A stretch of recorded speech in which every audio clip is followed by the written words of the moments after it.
What's going on, everyone? Welcome back to Sharpen the Public. As always, I'm your host, Deej, back with my co-host, Andy, here to talk about Week 14 already in the NFL. It's kind of crazy how fast it's come along, honestly. But, we're still struggling along. We had a crazy week in Week 13 with the favorites happening to cover massively again. We'll talk again. Obviously, it's crazy. The public betting trends have continued to be, I don't know, each week they get crazier and crazier, and I'm excited to get into it all with you, Andy. Andy, you had a phenomenal week. How are you doing? One of my best ever, dude. 7-0 last week, which is crazy. But nice. My first ever 2-unit play, unfortunately fading your boys, but it did hit.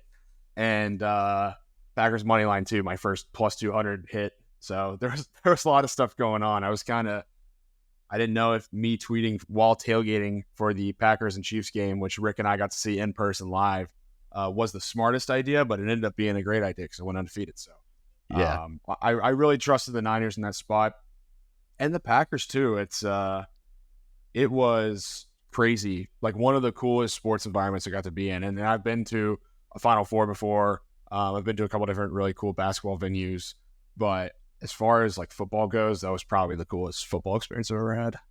No, that's awesome. I'm glad you got to experience that. One day I definitely want to go see Lambeau, and you even got to see like Patrick Mahomes and stuff. I wanted to bet the Packers. I told Travis Kelce he's a simp. It was awesome. There you go. Yeah, you really got it. That's your thing to heckle the players for sure. But I'm glad you got to do that. Yeah, the Eagles didn't really do much for me, but I'm glad that they allowed the over to cash because that's the only thing I played in that game, and that got me to a 3-3 Sunday. So I mean, not the best week for me, but not the worst either. So looking forward to hopefully a better Week 14 here, as the slate's actually pretty interesting. I think we've got a lot of opportunities to find some value here. But, I mean, as we usually do here on Sharpen the Public, I want to start with the public betting trends. Obviously, this week I haven't released a recap episode, which we've been doing for every week this season, but have some crazy travel plans come up. So we're going to recap all the public betting trends here with Andy quickly, and then kind of do the same thing next week. But then after that, we'll be back to normal, especially as we roll into the playoffs. So it's going to be an exciting couple of weeks here to end our 2023 NFL season.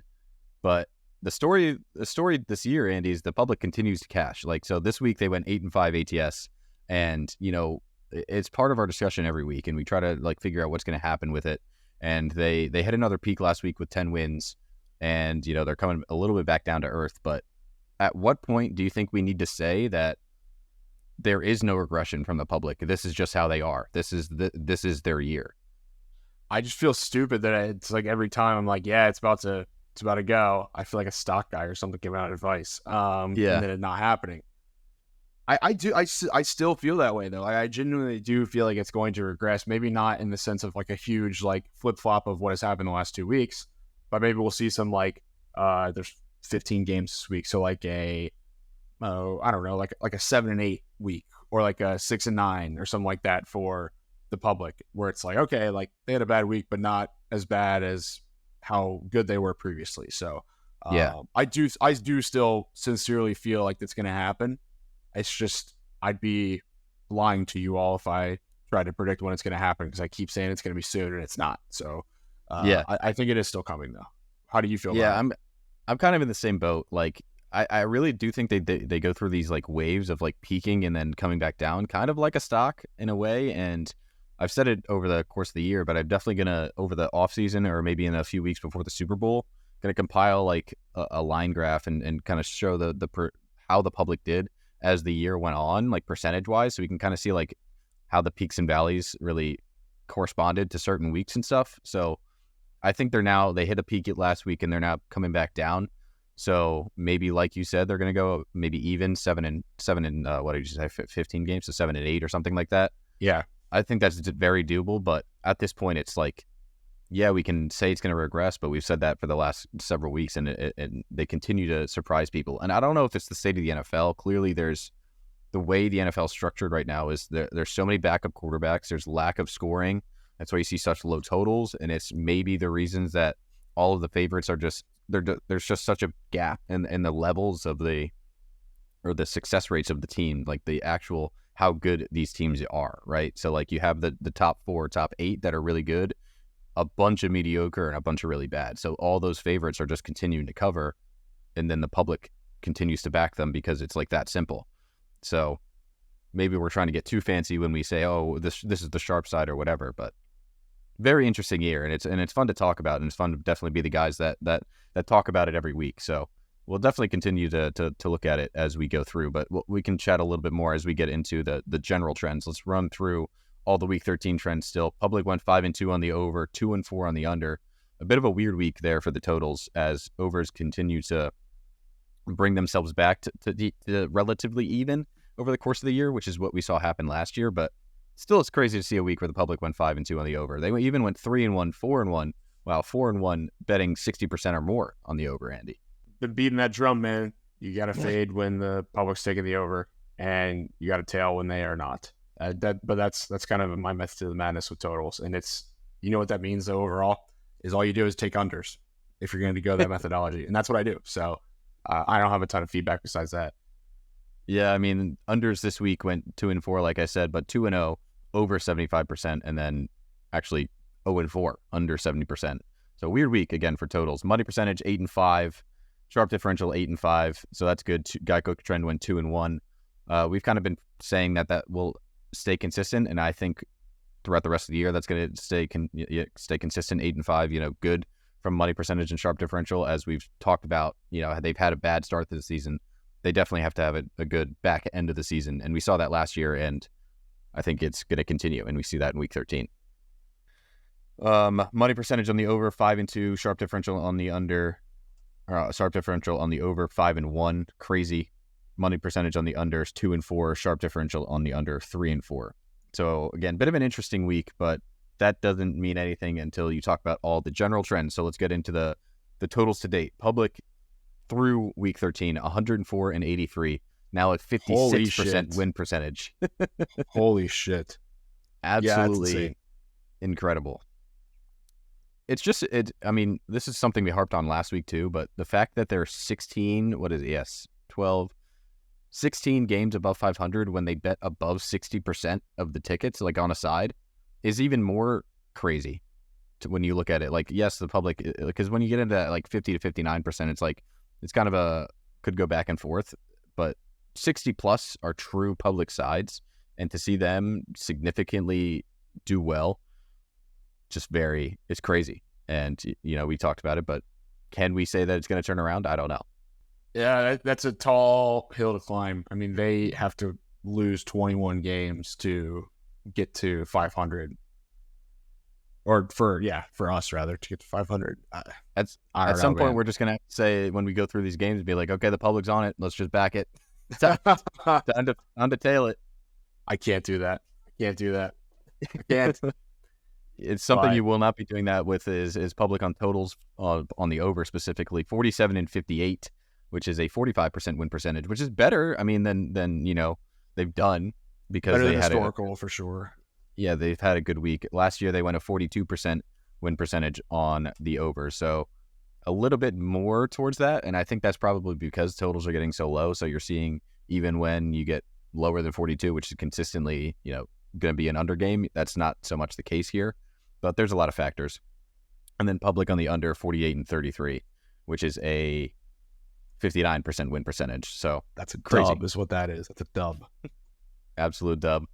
Keep rolling through the trends here. Money percentage had a good week, 98-89 now, with is a 52% win percentage. Like I said, I think that's going to continue to improve. They ended last season at 55%, and I don't see them. I think with so much information now, like so much video, and we've seen so many things from all these teams, I think people with more money are going to continue to back sides that they trust, and you're going to see that record improve over the rest of the year. Same thing with the sharp differential, which is again why we hit that note. Again, a good week for them, 8-5, and they are 95-92 after being even through 12 weeks. They're now slightly positive, which is a 51% win percentage. So they also ended at 55% last year. So definitely keep that in mind. The big trends there, 26-10 from our 10 to 14% sharp differential range, which is actually like it's held its own. Usually when you see these trends start out really good in the beginning of the year, they kind of hold 50-50 the rest of the year. But this sharp differential trend, 10 to 14% this year, is actually doing significantly well. What did we call it last? No, that's the under trend. That's the double D trend. We'll get to that. Double D trend, baby. We'll get to that. Money percentage on the under, 65 and 49. Sharp differential on the under, 86 and 58. That is 57% win percentage and a 60% win percentage. The sharp differential on the under is the double D trend between 5 and 19%, which is now 34, 51, and 25. Not bad. Really good. Really good.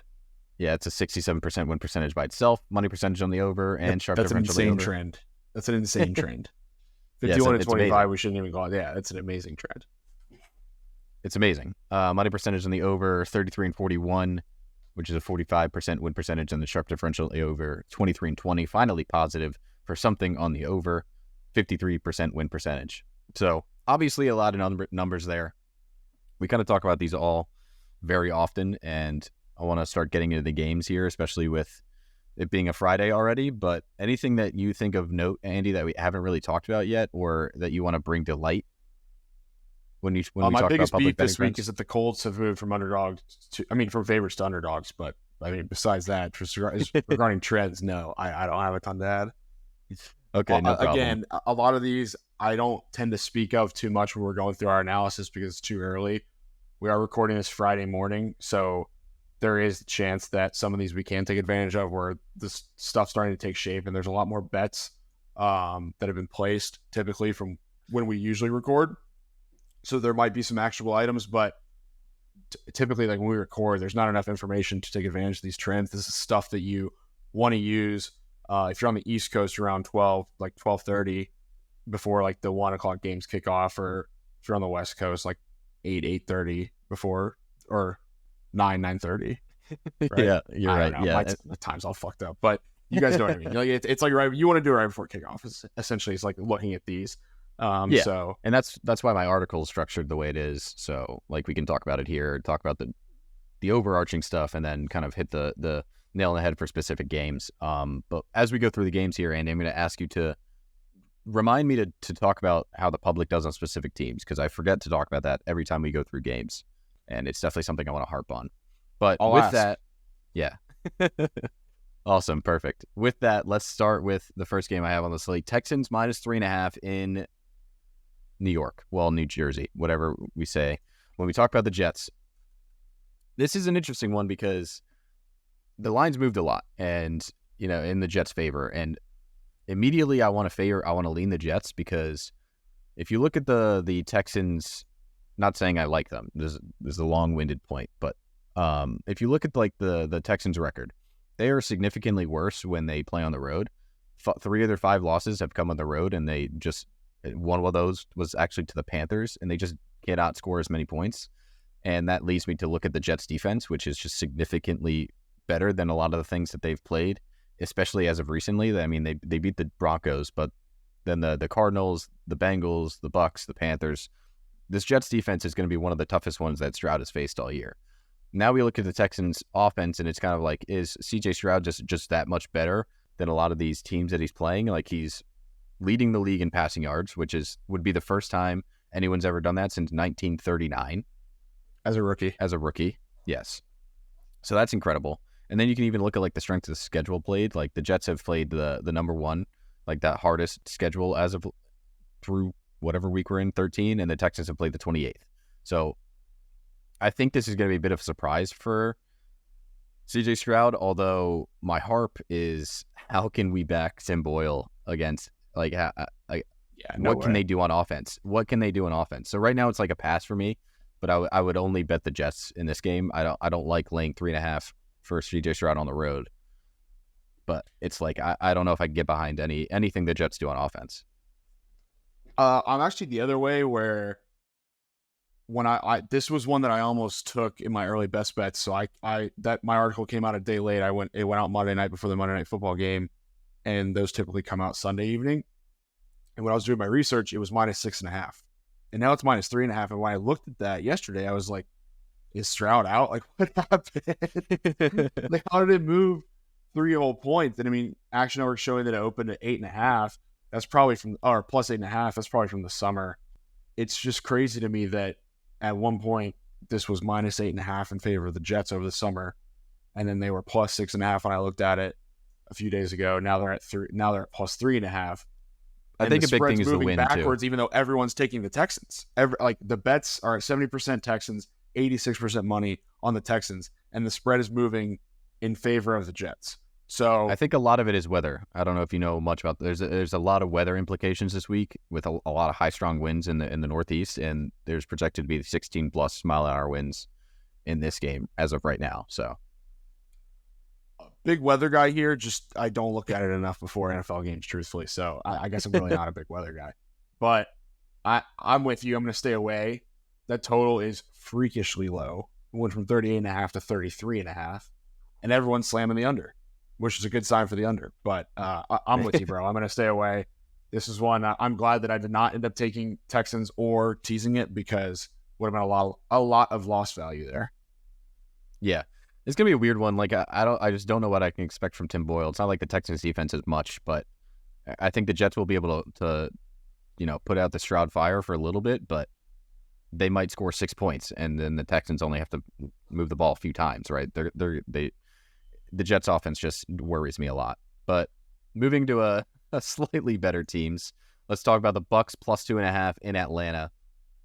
Tampa Bay currently has 58% of the bets with 81% of the money on the Falcons, giving the Falcons a 39% win percentage. I kind of lean with the money in the sharp here. I don't know this might be the first time I've liked the Falcons as a favorite all year, but I feel like these two teams are trending in completely opposite directions. At the beginning of the year, I was kind of high on the Bucs with Baker and with their defense, but recently their defense has really not looked that good. They just barely beat the Panthers, which worries me, even though the Panthers were not able to move the ball very much. And then, they come off losses to San Francisco and in Indianapolis. Whereas on the other hand, the Falcons just beat the Jets, a very good defense. Obviously, they only managed 13 points, but they managed to hold them to 8, and also beat the Saints, a division rival. So now you got the Bucs at home. I think this is just a very difficult spot for this Bucs offense that looks really slow. I think the Falcons were not able to run the ball at all last game against the Jets. They're going to be able to do that against this not so great defensive front from the Bucs. So that's obviously what they want to do with Bijan and with the ball in Desmond Ritter's hands. They don't want him to throw it, right? So I think the Falcons have a good opportunity to put up some points against this defense and limit the Bucs offense. Yeah, for this one, I'm not going to take a side, but I will be looking at Drake London props. I think he has a fantastic matchup here compared to the wide receiver corner matchup for the Bucs, which is pretty horrible. So, again, I've said it all season. I was pretty wrong on how many guys with the Falcons would actually show up this season defensively. They did a good job with a few guys. There's a lot of guys that are still shit, but there are several they brought in that had been studs for them. So, props to them, but this game's going to be horrible. I don't want anything to do with it. And I also just feel like it's one of those situations where we're going to have a below 500 record team in the playoffs again. So I would just say I'm looking forward to January when I get to fade them in their playoff matchup, because that's how that's going to go. But yeah, again, they're going to get either the Cowboys or the Eagles. Yeah.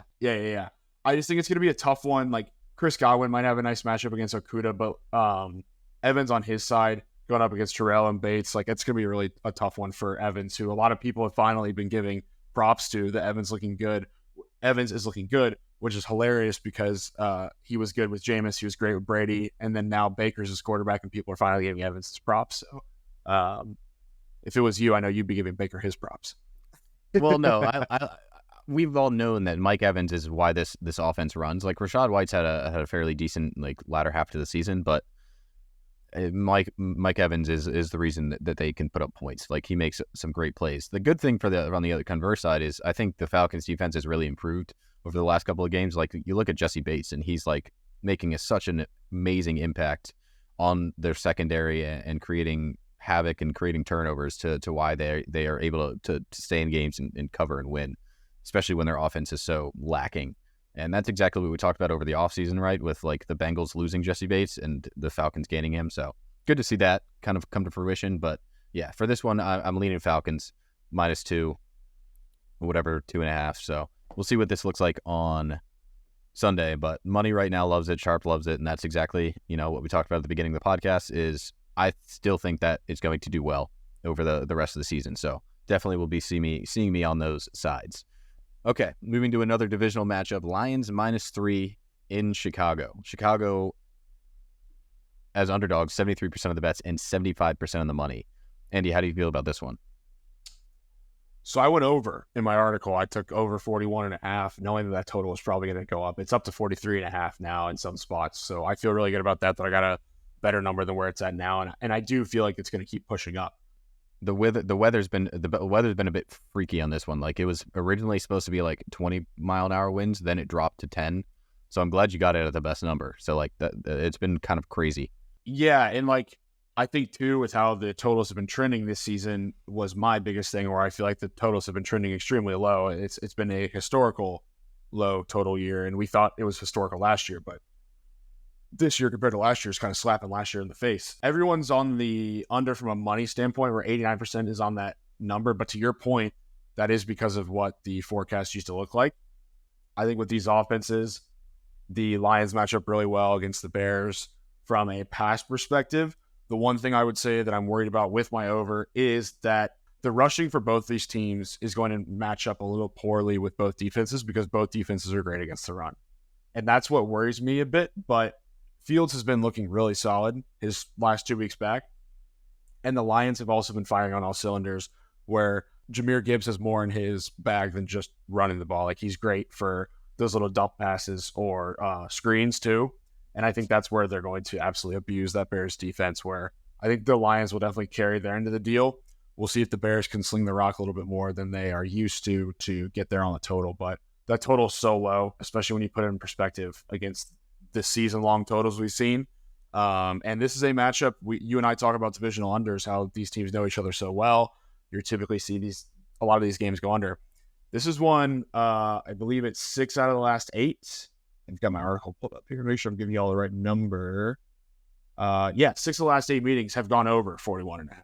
So this is one where they are not shy about scoring points, and just because they know each other well doesn't mean they're not afraid to put some points on the board. So I've got over 41.5. What do you have? Yeah. On an over standpoint, I mean, you look back to when they played a few weeks ago, and the Lions won 31-26. I think the Bears played them really well. And that's one of the reasons that wants me to like lean towards the Bears. Plus 3.5. Not saying I want to take it right now. I kind of like it in a teaser as a home dog. The issue for me from a Lions standpoint is how bad I don't know exactly the numbers, but I feel like since his time in Los Angeles, Goff has been terrible out in the elements and outside.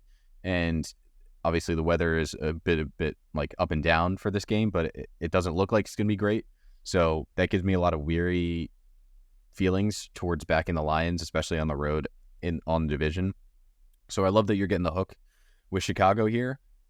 They've played well as of late, beating the Vikings, putting up 26 against the Lions, beating the Panthers, and then keeping other games close. So like you said it with Justin Fields, I think they're improving. I think, their defense is also improving. So I want to lean Bears as divisional dogs at home, especially with Goff in the elements if there's going to be crazy weather stuff going on. I don't know how much I feel on the over. I think I would have to definitely wait till Sunday. But I like that the money's back in the Bears as the divisional dog. So I lean Lions personally, but I see the hook is definitely intriguing. There's some spots you can get -3, but if you can get 3.5, I understand why you like the Bears. Yeah.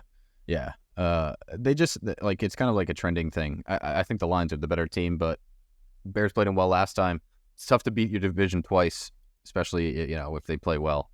So that's how I feel. Let's move to Jags +3 in Cleveland.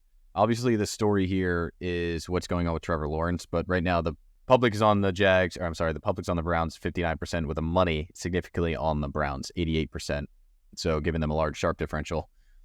It's kind of hard to talk about it because it feels like obviously it looked down, like if you watch the game against the Bengals, Trevor Lawrence went down like he broke his ankle, but I think it came out that it was just a sprain, and now he's limited in practice. So I don't know if he's going to play, but I think Beathard is like supposed to start. I'm not sure. No, yeah. He's going to start for the next few weeks, I believe, which is I should talk about this in the Texans piece. There is a way the Colts win the division now, which is insane to say, because Rick and I both got in on Colts to win the division like plus 600. That was my initial thought when Trevor Lawrence went down too. And that's insane to say. And I'll talk about it more when we get to the Colts, like my thoughts with all of that. But the Jags did not look very good defensively against the Bengals. I don't think Browning's that good, and I'll talk about that when we get there. The Browns' offense just did not stack up like the Bengals does, and in terms of like the Bengals does, whatever. They have way more options. Like obviously the best receiving core in the league, or you would argue Eagles, but I would say Bengals have the best receiving core in the league, as well as the Joe Mixon piece. So with the Browns, I think Jerome Ford's been pretty solid this season, filling in for my boy Chubb. And then it's like Amari, like who's throwing to him? I don't know. I don't know if Dorian's back or not in this one. I need to look that up. Joe Flacco. The reason I don't know is because I'm not betting this game, to tell you the truth. Like I don't want to take the Browns in a spot where I feel like with this team that is not very good at scoring points, 3 feels like a lot, which is insane to say because that's such a small spread. But yeah, that is how I feel. I'm not touching anything with this. I think the total is also ridiculous, 32.5. I mean, we're talking Thursday Night Football last night numbers right here. Yeah, Deej. I know. This is an interesting one. I want to lean Jags, and I want to lean Jags because like a lot of the better reads I've had this year have come when I've just said, okay, this is the better team. Yes, there's this going on with backup quarterbacks or injuries or whatever, but they are the better team, and that's kind of how I felt about the Bengals last night against the Jags. Yes, the Bengals are built to be a better team, not last night, but Monday, than the Jags, and they ended up showing that and beating the Jags with a backup quarterback. This is kind of the converse of that, where the Jags are built to be better than the Browns. And yes, the Browns have a very good defense. However, the Jags still need, like you just were talking about, the season's not over. The Jags could very well throw away the division without Trevor Lawrence. And I don't think they're willing to do that. I think they match up fairly well against this Browns defense, especially with Myles Garrett and his shoulder injury. Like, yes, he's playing, but he barely got any pressures last week. If you actually look at his numbers and you look at the Jags schedule, they have to play the Ravens after this. This is a game, that they're going to need to win, especially if they want to stay comfortable at the top of the AFC South. So I think they're going to find a way to do so. And I love that they're dogs because, I think this line has really moved too much. I don't know if I really believe in Joe Flacco as a 3-point favorite, especially, with how they looked on offense. Yes, they drove the ball fairly decently, but at the end of the day, they still ended up losing 36-19. So I think CJ Beathard's ass. I think he's terrible. So that's why I'm not as confident in it as you are. But it is good value to your point. Yeah, this was my point with the Bengals last week was like, you think Jake Browning's ass, but they just went and beat the Jags. So like, there's there's levels to it. Yeah, the Jags defense for me. I don't know. I'll talk about when we get there. The state of the NFL right now is just so like, it's so wishy-washy. We have such bad quarterbacks and such lack of like offense prowess, and then you just look at like the top of the NFL. It's like, oh, the Ravens, the Niners, the Eagles, the Cowboys, they all just win. Whatever. Yeah, it's one of the most rough quarterback years, and it's been trending that way for a bit. But I think this draft should help. Where I really like a lot of the quarterbacks coming out of the 24 draft. Yeah, so like, what the fuck are the Patriots doing winning last night? Like, what the hell? I don't know. That's pretty funny. I am really happy they won just because it screws them. I think they might still have number 2 though. If not, then they're definitely tied for it. We'll see what the Cardinals do. The ball's in their court now. Okay, let's move to your Colts +2 in Cincinnati. As Andy already said, the line has moved a lot. Bengals started as dogs and now are favored. Yeah. And historically, that's not very good. So, before I let Andy speak, because he knows a lot more about the Colts than I do, I initially leaned Colts, and I'm glad that they're dogs now. So what do you see here, Andy? I see people overreacting so much to this Jake Browning thing. Like, this is a huge knee-jerk reaction for what happened on Monday Night Football. The Bengals are going to be coming in off 6 days instead of 7, which maybe I overplay that a little bit because it's just one extra day. But for a backup that's still figuring things out, I think that's a big deal. Also, like the Colts have been so underappreciated all year, and this team is 8-4 ATS, one of the best teams ATS in the NFL. They're also 8-4 to the over this season. So if you like points, I think that the Colts are definitely going to hold up their end of the deal here. The Colts have scored 20 points or more in every single game except for the Frankfurt game against the Patriots. I think we need to have a conversation about Shane Steichen for Coach of the Year. And the reason why is because the defense is so leaky. It is not very good, but the defense has been playing very well in the sense of getting to the quarterback recently, and that's where I give the Colts the edge. The Colts have gotten 5 sacks, 6 sacks, and 6 sacks in their last 3 games, and the Bengals are allowing 3.7 sacks per game, like their quarterback getting sacked. So in their last 3 games, they're also bottom quarter of the league in sacks allowed per game.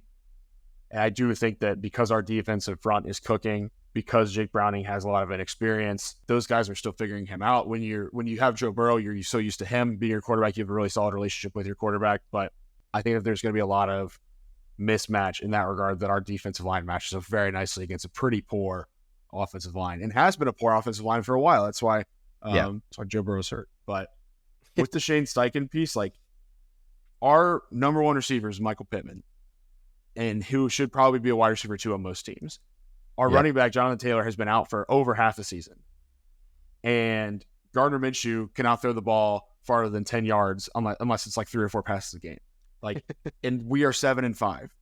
Yes, the schedule is pretty easy, but like we need to talk about that. This guy is having an awesome season coaching us and getting us to put points on the board. And I just want to say thank you to the Eagles for giving us your guy, because he's a fucking stud. Yeah. I mean, it's the terrible thing of like the NFL is when you find a really good OC, they just end up being a coach anywhere else. And I loved him last year. Like, our defensive coordinator was the issue, Jonathan Gannon, but having Shane Steichen last year is one of the reasons that we were so dominant in the NFC and on offense. But we're definitely feeling the lack of not having Shane Steichen this year with our OC. But moving to the game, Colts at Bengals. I asked you at the beginning, Andy, to remind me to talk about the public betting trends for each team, and I haven't done that yet. However, the Colts are one of the teams that the public least favors. They've only bet on them 3 times, and they are 2-1. Yet the Colts are 8-4 against the spread. So that means that they're 6-3 when the public does not back them, which is exactly what we see right here. The Bengals again, exactly, yeah, which is exactly what we see here. And then we can look to the Bengals. And the Bengals are 5-5 ATS, and the public's about even when they back the Bengals anyway. So nothing too much there. So public betting trends definitely favor the Colts here, which is a good sign. I like the Colts too. I think you're right. I think they're putting too much faith in the Jake Browning show to say that they should be favored against a really steaming Colts offense and Colts team in general. Like, you've won your last 4. Like, it's a who's better right now situation, and Gardner Minshew's got all the reps. He's got familiarity with Zach Moss. This is a good spot for the Colts, and an even better teaser spot, in my opinion, if you don't love them to win. Teaser spot. This is an awesome teaser spot. Yeah, I'm going to wait. Jags are also a great teaser spot. Yeah, I'm going to wait to do anything with this one, I think. I might tease it on the pod. I probably am. There is a leg later on that we're going to hit at the end of the podcast that I feel like is one of the best teaser legs of the season. And I'll probably end up pairing it with the Colts. I think the Colts went outright. I mean, I want to put more on money line. I feel like it's going to move a little bit more because it's moved so much over the last couple of days that I don't want. I want to wait before I double down on the Colts. And hey, I doubled down for the first time this season on the Niners, and I'm 1-0 doing that. So don't mind doing it again in a spot with my own team that I feel like I know really well. I touched on it in my article, but I'm 6-1, either backing the Colts or fading them this season. It's the best team I am betting on this season, betting on or against rather. So I cannot believe that people are putting this much faith into a backup. But hey, we said the public has to regress at some point. Here you go. Here's one of them where they're going to regress because the Bengals are not winning this game. There you go. There's the confidence. Okay. Rams +7 in Baltimore. 65% of the bets on the Ravens, 67% of the money on the Rams. A large, sharp differential towards LA here. And I agree with it, genuinely. I've been high on the Ravens all season. But one thing that I don't really know much about, I think it's kind of coming out this week is Lamar Jackson was surprisingly on the injury report this week, and no one really knows why that's happening. So if you can get the Rams like plus 7.5 right now, I would recommend that if you are curious about his situation. However, looking specifically to the Rams and the Ravens right now, I think the Ravens have been one of the best teams in the NFL for a while, and we know that. However, the Rams, they're offensively, they're really hitting a stride. With Puka and Cooper Kupp back and Matthew Stafford's health as he gains, as he gets more healthy, they've been really doing well. It's 36 points against the Browns, 37 points against the Cardinals. They barely beat the Seahawks and the loss to the Packers, but they're definitely trending in the right direction. And 7 points to a surging Matt Stafford against, yes, one of the best teams in the NFL. It seems wrong to me. I don't know. What do you think? I was worried about Puka a bit, but he is playing. It's just a AC sprain. I don't even know what that is. I think it's your shoulder or something, but he's fine. So to your point, they will have all their weapons. Kyron has been insane for them running the ball too. Exactly. His return was wild. And I think that's a really good call, that while a lot of stuff is in limbo with Lamar's situation, 7.5 feels really nice. And the sharp differential tells you that too. There's a 32% sharp differential right now. So typically when you see such a big sharp differential like that on a couple days before the games, that will come down, where maybe that fits into one of those really nice trends, like the 5 to 20% trend. And I think this has one of those, has a chance to get there, but we'll see what happens as it goes along. I'm going to sit this one out. I think I do lean Rams, to your point, but I want to know a little bit more. I'm not going to take the gamble that Lamar's out because, to your point, the Rams' offense has looked really good, but the defense is a bit suspect, in my opinion. Yeah, I actually really like the over here. I think Matt Stafford and his experience will be able to figure out this Ravens defense that's been pretty difficult to figure out all season. I think with Kyron back and Puka and obviously and all the weapons he has, he'll manage to not pick them apart, but to drive them enough to keep them in this game, especially within 7.5, which is why I lean them. But also on the other side of the ball, like you just said, the Rams defense is not the best thing in the world. I think the run offense that Baltimore has, with obviously Lamar starting it, has a lot of opportunities to take advantage of the defensive front that doesn't really have many big names. I think the Rams defense has been playing well quietly, but this is a different test. I like that the total is only 40. I think it's pretty low. I wonder what the weather is looking like for this one. It's probably one of the reasons the total's so low. Yeah, I mean, it's going to be rainy, 61 and 13 degrees or 13 mile an hour wind. So not the best weather game for an over, although with the way the Rams are surging on offense and how good the Ravens have been, I think it has a good chance to go over. And also you see a 44% sharp differential towards the over, with the public on the under and the money on the over, which is not something you see very often, and something we saw last year versus this year. Overs tend to do a little bit better, especially when it comes to public betting trends in the second half of the year. So I like it. I like it a lot. Okay. Moving to Carolina +5 in New Orleans. This is a bit of an interesting one. Panthers 67% of the bets, 78% of the money, giving them an 11% sharp differential. Carolina, what to say? You thought they'd get a bit of a jump or something with the firing of Frank Reich. However, they lost to the Bucs. It doesn't feel. It's not Reich's fault. No, it's not. It's not, and that's why they shouldn't have fired him. But that's a whole nother conversation. Tempers and Cowboys. These are two teams. Yeah, well, yeah. These are two teams that are so in the dark for me. I don't know if I even want to touch it. Total set at 37.5. People like the over. I think that Adam Thielen came up on the injury report as well, which is a bit concerning, especially if you're a Panthers backer, because it feels like that's the only way that they can get things done on offense. I think Chuba's had a decent year, but the Saints, if they want to win the NFC South, need to keep winning, and 3.5, 4.5, 5.5. Who's to say they can't get there against this bad Panthers team? I'm probably just going to stay away. You can give me the under at any number. I like the under here. And it's 37.5 points. It's moved 5 points, which is insane. I wish I got in at 42.5. Holy shit. But it's at 37.5 now. People are betting the over. Yeah.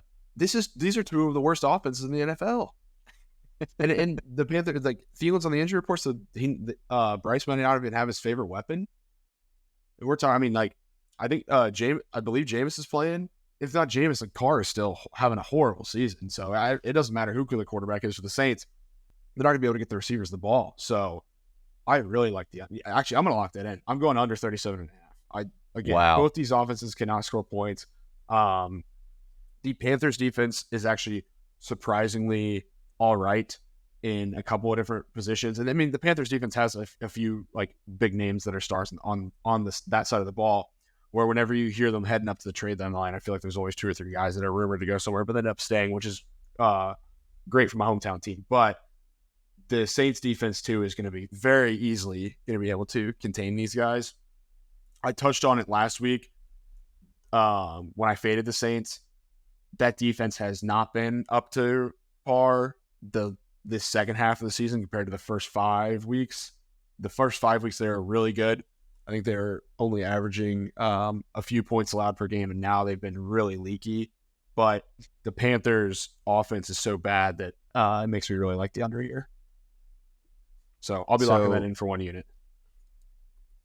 The Panthers are 2-8 ATS, Andy, and they are the only 2 wins that they've had have come, or the covers that they've had have come when the public has backed them. So, and the public clearly backs them today. So maybe that means the Panthers are going to cover. But if the Panthers cover, the game will be definitely low scoring. So your under will be in fairly good shape. I think that'd be pretty funny if they cover, and the 3 times they cover, the public's on them, because this will probably be the last time they cover. Yeah. It's not looking too good for them for the rest of the season. I will say I do lean them too with how many points. Oh wait, no, you took the Saints, or you lean the Saints, right? I lean the Saints, but it's like I don't look. It's like last week. It's just a game I really don't want to touch. It feels like it's going to be a 3-point game to me. Where when I saw it at 3.5 earlier in the week, I still leaned it. I'd almost lean money line, where you can almost get them at 2-1 just for the value. I don't think that they're going to get their second win of the season, but I do think that it's really good value for what it is. That if I as close of a game as the line suggests it's going to be, and how I feel about it, when you know it's going to be a close game and somebody's that big of a dog, I feel like that's always good value. They have a puncher's chance to be able to do something here. I actually found under 38 on BetUS, so give me the better number here for my play. Thank you. There you go. Love it. Okay, moving to your boy Josh Dobbs and the Vikings, away favorites in Vegas against the Raiders. Right now, the public is 50-50 on the game, 80% of the money on the Raiders, though, a 30% sharp differential, which I tend to agree with. And I'm curious to hear your thoughts on where Josh Dobbs is with the Vikings. Clearly, both these teams are coming off a bye, so they're both going to have a little bit of information to go off of it. I think the major storyline for this game, though, is Justin Jefferson coming back and how he will be integrated into this new offense with the Vikings and obviously Josh Dobbs. So, do you have any reads, Andy, or what do you feel? I'll lead Vikings. I always do. It's just that simple. Yeah, so both these teams are coming off of a bye, which is, I would say, is not advantageous to either side because they both have had the same amount of rest, and it's 2 weeks worth of rest. I do feel like this Raiders hype train has already died. So the fact that the money is on the Raiders, I think, is very interesting, while the tickets are split. My prediction, and we'll see if it comes true on Sunday, I think the bets are going to start going to Raiders as well. So we'll see if the public is right. We'll see if my prediction is right. There's only 12,000 bets on this so far, so it's hard to say like where it's actually going to wind up because the number is going to 10x by Sunday. I lean Vikings here, though. I think the offense is too good for what the Raiders are able to do on defense, and that Raiders offense is horrible where the Vikings have been so spotty where it's like sometimes it's like, wow, that defense looks pretty good or improved on last year. And then there's other times where it's like, oh, same old Vikings just letting in 30 points. But yeah, we'll see which version of them shows up. I think the better defensive version will show up because they have more prep. I do really like Josh Dobbs in this spot though. And Justin Jefferson will be back too. So that's also a huge plus. I'd love to see what Dobbs is able to do with Justin Jefferson, because he's been on the sideline wearing some big-ass sunglasses every single week that change. He's always very funny to see on the sideline. I love his look. Yeah. Yeah, I did mention that, and that's kind of where I'm curious about. That's one of the reasons I'll probably stay away, is because I don't know how much of an impact he'll have, especially against the not so great Raiders secondary. The only thing good about the Raiders defense is really their defensive front with Max Crosby. So if they can generate pressure, and get Dobbs to move, maybe he has a little bit of a harder time. But we've seen him really be fine, honestly, under pressure, especially like even in that first game, like he was running all over and still getting things done. So I don't know if I think the jig is up essentially for Dobbs, and I mean we saw that in a loss to the Bears. So I think the Raiders can figure out how to manage that, especially at home. However, like the way that like things are happening in the NFL, it feels like home dogs are like the worst thing to bet on in the world, when historically it's really, a way better thing to do. And favorites have been absolutely killing it. And I don't know if I'm reading something wrong or whatever. So I have a little bit of hesitation here, although I do like the Raiders and, love them even more in a teaser, especially with such a low total. So that's kind of how I feel. I'm hesitant with what happens with Justin Jefferson back for sure. Move into Seattle, -11 in Santa Clara against the raging red-hot 49ers. 61% of the bets on the Niners, 78% of the money on the Seahawks, 39% differential. I mean, what more is there to say about the Niners and how amazing they've looked as of late? Like, my lean is to be like, oh, I want to take the divisional dog. But, like, the Niners, last time they played on, which was at Thanksgiving, they clobbered the Seahawks. Like, the Seahawks needed some crazy special team stuff to even manage to put up some points. So I don't think Geno's been really good of late. I think the Seahawks defense is playing pretty mediocre. And now they got to do that. Like, I think they're one of the worst tackling teams in the NFL, like the Eagles. And we saw exactly what the Niners could do to a team that can't tackle. Like, the Eagles could not do anything against this Niners team last game. So, I mean, I want to lean Seahawks, but I can't get there yet. It's so many points. It is so That's what I'm saying. many like, points. It's so many points. Yeah. But that's what Brock scares Purdy, me. PFF says Brock Purdy has 131.6 clean passer rating. Yeah, I mean, he is deservedly the favorite in the MVP odds right now. I think with he's like Dak, plus 300. which blows my mind. He's tied with Dak. Yeah. That'll be shut down when y'all play them, which we'll get to. But I don't really have a ton of analysis here because I think the spread's too big to even really consider either way. Like, you either feel adamant about, oh, it's too many points, or, oh, you can't give the Niners enough points, or you're like me and it's like, fuck that. I'm not taking a double-digit spread. I don't know if I've done that this season. Maybe once or twice. I'd have to look. I placed a lot of bets this season. No, I mean, I'm completely in the same boat. Like, it's just so many points, and it's a divisional team which they've already played. Like, yes, you can say the Niners are the best team in the league, and they are, clearly. However, there's so much that goes into these matchups with game to game, and, they just saw each other. They can figure something else out that we as lowly non-NFL people can't quite get. And not to say that there's a reason to them, keeping this one close, but I don't think the Seahawks get blown out here. So, do I think they win? No. I mean, the Niners are probably going to still win out, but I don't know. It's really tough to put your money behind 11 points. It might not even be tough for some people. Like, clearly, what the Niners are being the public team right now, but there's a reason, I guess, so much money right now is on the Seahawks. It's just too many points. Yep, I'm with you. I'm staying away for that reason.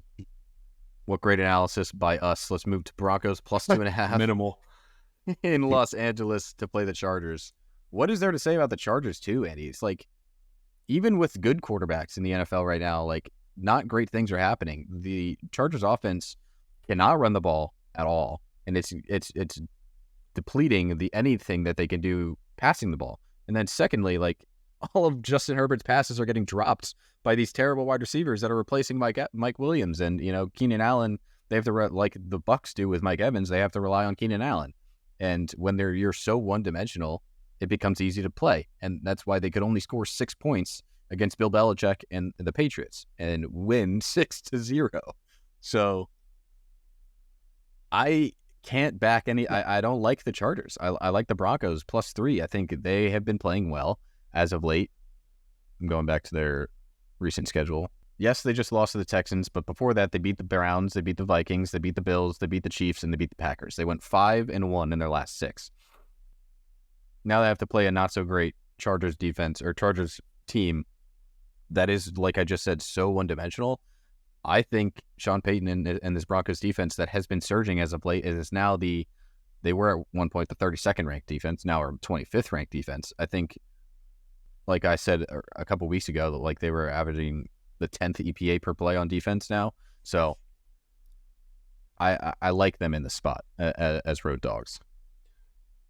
Yeah, I took the Broncos on a personal play last week and was let down. So I was undefeated on plays that I actually gave out to y'all officially, but there were some personal ones that I ended up losing. The Broncos was one. But damn it, DJ, I really like them again. This Chargers defense is so bad. And I feel like I've said it so many times, I'm going to say it again. It's like every time you look at this defense in the offseason, it's like, holy shit, they've got that guy. Oh my God, like this defense is going to be so good. And then they either get way too banged up or the vets they bring in underperform. And it's going to be a lot of the same here, where I do trust in the Broncos a lot. Let's see if, I think it's moving to it's moving to +2.5. It looks like, because +3 is juiced a little bit in a lot of spots. But if you can find +3, definitely lock that in. I'm going to look at BetStamp and see if I can find a +3. Doing that, Eddie, I'm going to lock that in officially, probably. Are you sure? Because the Broncos are 4-7-1 ATS. Okay, if we look at when the public is on them, public is 0-4 backing the Broncos ATS. You're telling me a lot of just that they're due. That's all I hear. That's all I mean, you can look at it that way. That's for sure. Let's go to the Chargers while you're still looking at that. So juiced. I can't find anything that's -110. Yeah, the Denver Broncos are not great ATS, obviously, but they're also not great when the money or sharp differential is on them. So tough spot right now. Tough spot. But you're not wrong. Yeah, they could be due. Yeah, I gotta wait and see if it hits +3 at an affordable price, and I'll probably lock that in. But for now, I'm gonna sit and just say I lean +2.5. Love it. Moving to the age-old AFC divisional matchup, or AFC conference matchup, Bills at Chiefs. Public is split, but money loves the Chiefs. Bills +1.5. This is kind of flip-flops. It's been 2, it's been 1. Sitting right now at 1 or 1.5. Bills need to win, Andy, and the Chiefs are kind of just like floating. Like their offense hasn't looked great. Obviously, they just lost to the Packers. Will they lose 2 in a row, or will Josh Allen and the Bills find a way to make the playoffs? That's the question at hand. I want to say that the Bills will figure out a way to do it. I think their offense has looked really great as of late, especially, if you look at just specifically Josh Allen and what he's able to do. Yes, they're not necessarily winning games like against the Eagles or against the Broncos or the Bengals, but they're putting up points, 34, 32, 20 plus. Like, I don't know. I want to lean Bills. What do you think? I lean Chiefs. Chiefs were 2-1 ATS off a loss last year. They are 3-0 off a loss this year ATS, and I feel like that spreads a little short for how bad the Bills have been this year. I feel like the Bills kind of caught the Eagles at a pretty vulnerable time, and then we saw the Niners pounce on that the next week.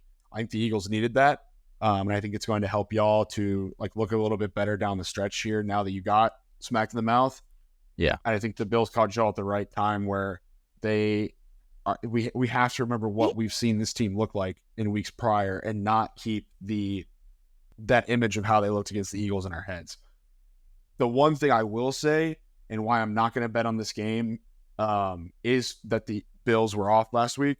So they have 2 weeks to prep for this one. The Chiefs are coming off Sunday Night Football, hosting in that 4:30 slot.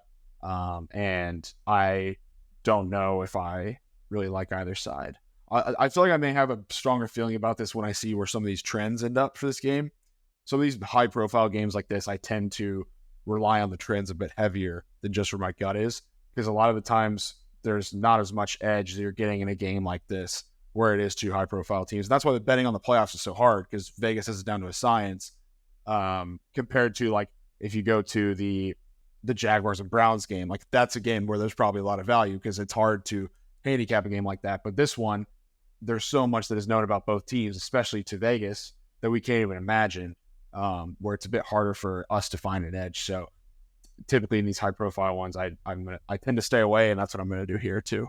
Yeah, I think you make a great point because, like, it feels like, I mean, even last week, like with the Eagles starting out as favorites and then moving to dogs, they really read everything else that's going on, especially public betting wise, to get the line to a spot where at the end of the day, obviously they're going to profit, but they're not necessarily choosing a side because it is such a tough game to read.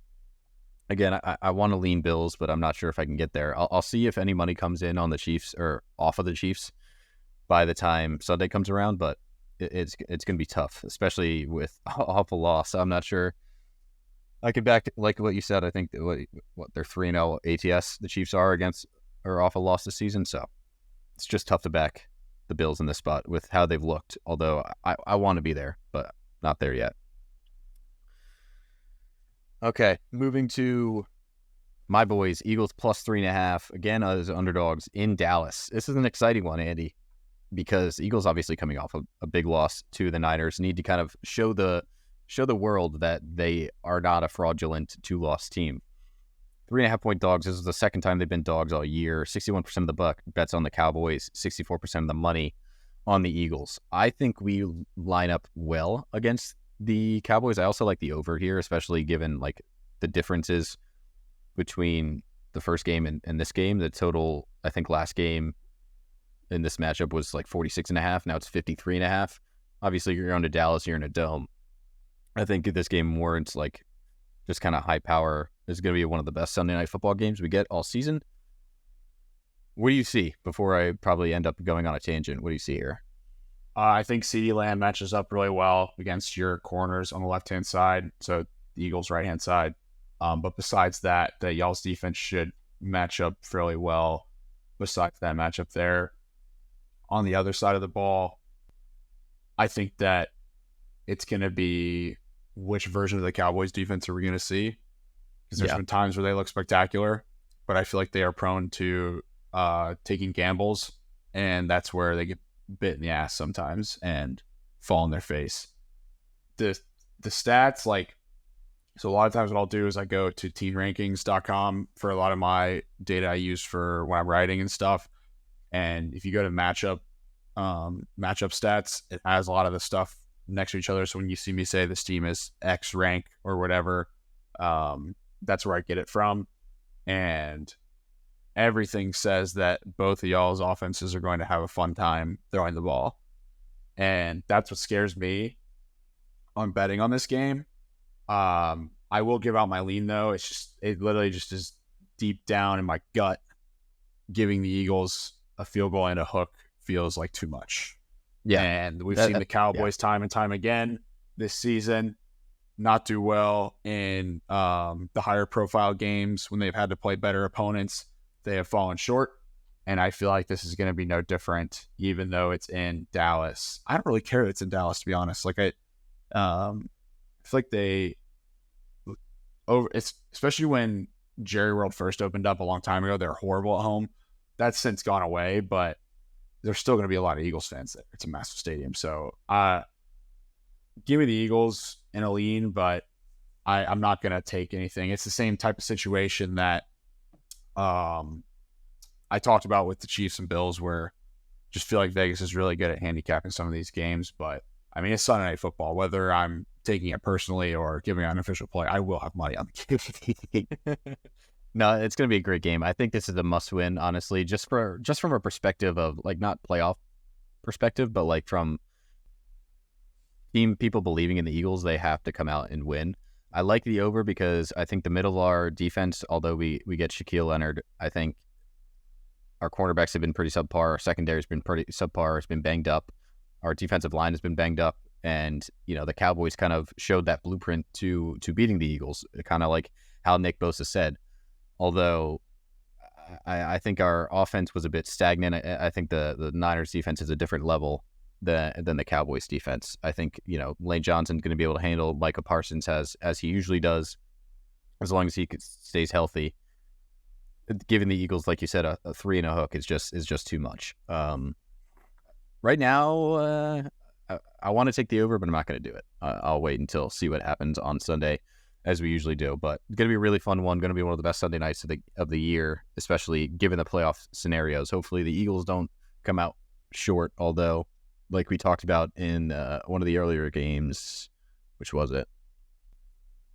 Beating a division rival twice, like Lions, Bears, or even Seahawks, Niners. It might be tough for the Eagles to do it twice, which should be fun nonetheless. Moving to Monday night, we've got 2 Monday night games, Andy. Titans plus 13.5 in Miami. Thank God there's 2, because, these are not great. 79% of the bets on the Dolphins at minus 13 or 13.5, 75% of the money, giving the Titans a slightly plus 4 positive sharp differential. I know you're going to say, Andy, talking about Vrabel as a dog last week. Don't do it. Yeah, don't do it. Don't say that. I'm not saying it here. I'm saying last week it wasn't the worst read in the world, because the Colts-Titans game was kind of back and forth all game. I had the Titans in my teaser that didn't cash because of my second leg. So the Titans did end up cashing in a teaser. But this one's a bit weird. It's like, will the Dolphins come out and show them who's boss? Probably. I lean Dolphins minus 13. Like, they haven't shown anyone this year that they can't cover these large spreads. Off the bye, too. Yeah. Or no. They played. No. I think they played last week. Yeah, they did.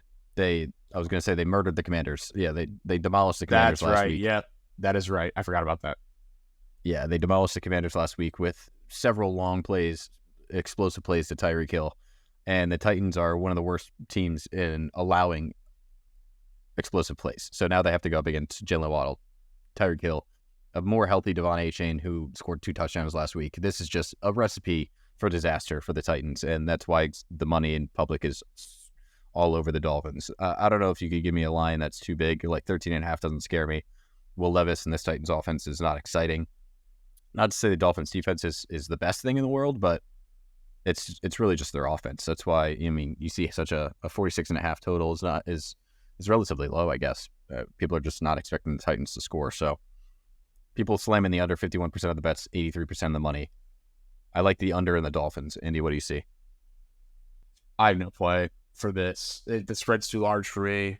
And the total, I feel like the Dolphins would be the only ones kind of holding up their end of the deal here. The Dolphins defense has looked better. I don't think it's a Super Bowl defense, but I do think it's one of the better ones in the NFL. I'm probably not going to do anything with this Monday night game, because I'm way more interested in the next game, to be honest with you. Yeah, I think I'll definitely be watching both, but I am very excited about the Packers-Giants game on Monday night more than this one. So big stay away one for me. My gut says the Dolphins are going to thump them. Titans need to keep losing to get a better pick. I don't even know why they tried against us. And that's all I really got. I have a very small lack of analysis on that game, to be honest with you. Fair enough. The second game is a little better. Not to say that's even that much better. Packers minus 6.5. Also in New York against Tommy DeVito and the Giants. What else is there to say? I think the Packers are just like the far better team right now. I like the Packers. I think they're trending in the right direction. Yes, they're 6.5 point favorites on the road in New York, but Tommy DeVito is coming off 2 relatively good performances. That's probably the peak of what he can do with the Giants. They don't need to win. There's no point for them to do anything right now in the NFL. I think the Packers, with what they showed against the Chiefs, are really going to be able to stymie the Giants' run game, and that's really all they can do. The Giants is run the ball.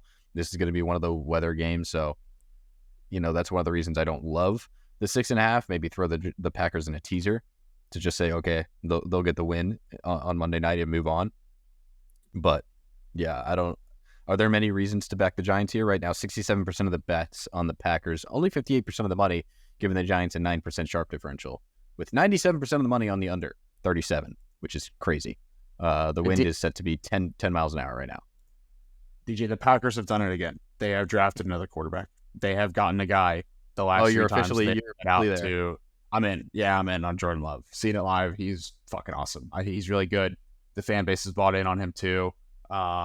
They've all rallied around him. And the scariest part is, and I've touched on this whenever I preview the Packers on this pod, they've got the youngest wide receiver core. They're all rookies or second years. And they're figuring it out finally. Yeah. Yeah. Guys like Christian Watson, Jaden Reed are starting to figure it out. I'm still I need to see a little bit more from Romeo Doubs personally. I know a lot of people are in on him, but still they're really, really looking solid. And this Giants defense is not looking so solid. They've been horrible this season. The Giants overall have been terrible. And I cannot believe that we are being gifted this Monday night teaser piece. I hinted at it earlier that this is by far one of my favorite teaser pieces, not just of this slate, but honestly of the season. So I would be a fool not to tease this one, DJ. I am going to tease the Packers down to -0.5 point on that low total of 36.5. And I'm going to tease my Colts. So I will be officially doubling down on the Colts. Getting the Colts all the way up to +8 against a Bengals team that is going to be letting in a lot of points and is going to be surprised by a Colts defense that has left a lot to be desired in moments this season, but has been getting to the quarterback in a hurry, averaging just short of 6 sacks a game over the last 3 games. So give me the Colts +8 and Packers down to a pick 'em or to -0.5. Pick up 1.5 yes. units. Sharpen the Public teaser, baby. It's back. I love it. I'm not going to take the teaser, but I will definitely be having the Packers in one of my teaser leagues this coming Sunday. Wow. Okay. How many games was that? 15? Felt like a lot. 15. This is the final week of the season where there will be bye weeks. So also final week of most people's fantasy football seasons. If you have a fantasy football season that runs its regular season into next week, then what are you doing? This needs to be the last week for everybody. So best of luck to everyone as they try to make the playoffs or defend their seeding or rally up for next year. Yeah, there's a lot. I mean, this is going to be, we're getting into a nice home stretch here for the NFL. I mean, we've had a lot of things happen. We've got a lot of data to kind of back off or to make our bets off of. Got some leans. Hopefully I can get on the right side of 500. It's been a couple bad weeks for me, but you've been keeping the viewers alive. So I'm happy that you're having a few good weeks here too. So I was going to say, you had a bad week, then you had a midweek. That means you're going to have a really good week in week 14. I'm confident we talk in about that. it. So I'm hoping that I can keep the ship upright. I've given out 4 plays now. I got two bets on the early best bets article on Happy Hour. One has had some positive CLV. The Colts, on the other hand, not positive CLV, and that's why we double down, folks. So I can't wait. I think the Colts are going to thump them, and Shane Steichen, Coach of the Year. I need to find those odds. Maybe I should give that out next time around because I feel like those odds are probably not too bad. That'd be fun. As always, we appreciate your support, guys. Thank you so much for checking us out. This is Sharpen the Public, the only sports betting podcast focused on leveraging public betting information. Andy and I are here every week, Friday, breaking down the slate, breaking down the trends, talking about nuances and how specific teams do on when the public backs them, all the fun stuff that is related to public betting trends. We appreciate all the support, as always, on Twitter or Reddit, especially YouTube. Keep the comments, keep the subscribers coming. Hopefully we can continue to grow that platform as well. Andy, anything else from you before we head out? That's all I got. Appreciate you, brother. Always a pleasure. Always a pleasure, as always. Well, not as always. So next week is going to be another different week because I'm traveling again. No recap episode. Just put that in mind. Article's still out as normal. Andy and I will still figure out a way to record and get the podcast out next week as usual. But keep look out for Twitter for any updates that you need at DJH Sports or at AndyHH Sports. And as always, we'll see you next time. See you in the article. Big UFC card coming up next week, too, with UFC 296. So we will have the Pilsners and Prelims pod out earlier than normal next week, hopefully. If not, then it'll come out on its usual day of Wednesday. But trying to aim to get it out a little bit earlier. And that can kind of fill y'all's void of missing DJ's lovely voice at the beginning of the week. You can fill that void with Rick and I's lovely voices, or lack thereof. So appreciate you all for listening. Thank you for everything. And the boys bet better with beer.